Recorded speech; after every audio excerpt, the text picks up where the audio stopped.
Jocko's life is about consistency, and that consistency is rooted in discipline. It's really hard to have consistency without discipline. People show up to things more regularly that are tied to their identity. If your identity is tied to this thing that I do every day, you show up to it because it's a part of who you are. So you work pretty closely with guys like Jocko Willink. With Jocko's military background, being a SEAL and being a SEAL commander, so he's, a good leader. What do you see from like his military side of things that lead in the gym? Is it similar to that obsession or that discipline? Meaning, his consistency is one, right? So, I mean, I know for a fact, I've trained the SEALs and combatives before, and a lot of their training is just consistency, like doing these boring things. Like the way they tactically clear a room. They have to practice all the little things, to almost to a point that seems redundant. Like, right. It's like, why are we doing it? But they recognize that frequency is really important to them. And so Jocko's life is about consistency, and that consistency is rooted in discipline. Like, it's really hard to have consistency without discipline. Right. Show up every day. Consistency has nothing to do with whether you feel good or don't feel good. Yeah. Right. Neither does discipline. Yeah. So you show up and do the thing. And that goes past the military. I mean, I know guys that were SEALs that are not disciplined at all. It goes to when you're on a path of mastery, right? You're committed to showing up regardless. You're committed to the path of mastery, knowing that you'll never get there.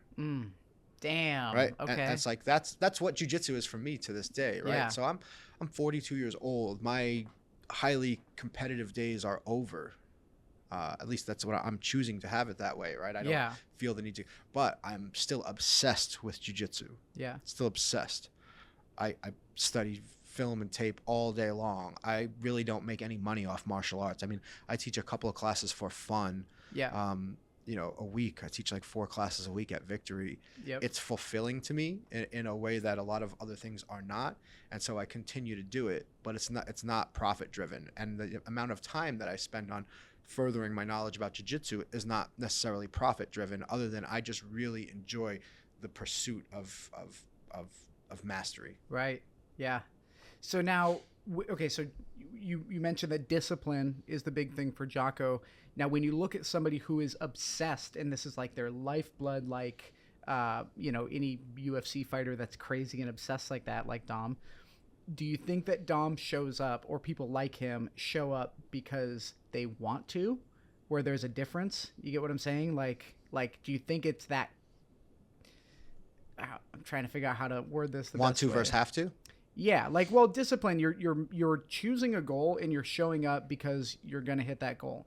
You may not feel like it, but sometimes when you're super motivated and this is your real passion, like your life meaning almost, you show up because you want to. Like, that's the thing that drives you. You know Absolutely. what I mean? Well, there's both, right? So no matter what. A crackhead doesn't have to be disciplined to smoke crack. No, absolutely. No, for sure. So yeah, I think it's actually an interesting way that you're framing it. I think at a certain point, there's days where no matter how motivated you are, there's days you're not going to want to show up. Right. Body's beat up. You're fucked up from training all week. Yep. I got to go back to the gym. Yeah. Right. They show up anyway. They don't want to. They show up. Because motivation is going to wane. It's like, it's never a constant. It's not a constant. Obsession can be a constant. And I think the difference is people show up to things more regularly that are tied to their identity. Like, if your identity is tied to this thing that I do every day, you show up to it because it's a part of who you are.